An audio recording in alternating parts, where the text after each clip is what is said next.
Yan, laki ng ng graplo ng ubas. Ayan pa. Ayan. Ayan. Diyos ko. Ayan.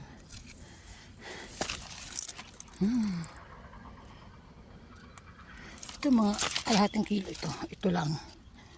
Kalahating kilo na yan. Bibigat pa yan pag nahinog.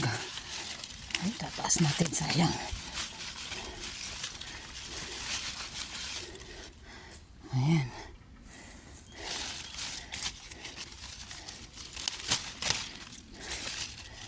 Ayan. Ito mga 1/4. Ito. Ayan.